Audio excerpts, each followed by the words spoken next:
Guys দেখো নতুন বাঙালি এসেছে। দাও ভাজিটা ঠিক আছে। ভাজি দাও। সেরকম আছে তো। সেরকম হয়েছে না? তো গাইস এটা বাংলাদেশ নতুন এসেছে আর বাংলাদেশ নতুন নতুন এসেছে। কতদিন হবে? 2 দিন না? পাত্তা দাও। আধে আমাকে তো সারাই লেগে গেল। আরে মুসা কত গেল আছে। সেটা হচ্ছে আমাদের রুম।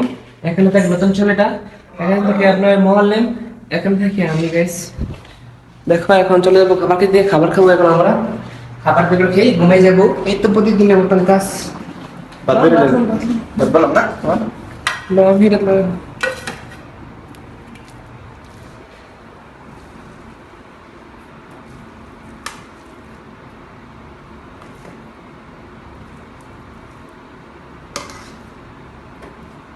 আরে কি তার না হয়েছে বেশি হয়েছে না।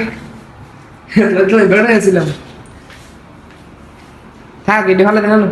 ভালো বাদ। এটা গ্যাস নষ্ট হয়ে গেছে এই লাইটটা। ওই নষ্ট ছেড়ে লাগাইছিল রে। এটা আমার কাছে গাইস আমরা সব রান্না পারেন না। হ্যাঁ। সব রান্নার সমস্যা নেই। তুমি মাছ যেটি রান্না আমার কোনো তুমি রান্না না। তুমি রান্না ওই দেখছো মশলা খায় না, ডনি ভাই খায়নি। আমি টাইমে হয়নি। আমি না ছিলাম গাইস তোমার যে কি করে রে মশলা লেগে বেশি মশলা মশলা অতিরিক্ত দিলাইছিলাম গাইস, হলুদ দিলাইছিলাম বেশি, তো তার কারণে আমার রান্নাটা মজা ছিল না। দেখো এখন আমার রান্নাটা হচ্ছে এখানে, এই যে মাছ রাখছিলাম গাইস এখানে। রান্না ঠিক আছে কিন্তু তো মাছগুলো ঘোরা ঘোরা হয়ে গেছে এবং কি মশলা একদম পুড়ে গেছে। একটু মজা হয়েছে আমার গাইস মাছ থাকে এটা কি খাই না তোকে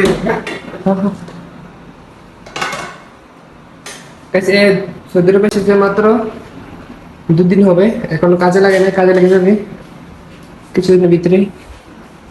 দেখছো আমি মাংস গাড়ি থেকে বিদেশ থেকে দেশে থেকে আনার সময় এই ভর্তা নিয়ে এসেছে, লাল ভর্তা এই কি ভর্তা আপনারা শুটকি ভর্তা গাইস। দেখছো এই যে খাবো, খাবারটা খুবই টেস্ট হয়েছে, অনেক মজা লেগেছে আমাদের কাছে গাইস। দেখছো যে আমার এখন বিছানার উপরে বসে খাবার খাইতেছি। এই হচ্ছে পানি, এই হচ্ছে ওর বেডটা। দেখছো আমাদের রুম চেঞ্জ হয়ে গেছে আমার, এই 2 দিন আগে আমাদের রুমটা চেঞ্জ হয়ে গেল।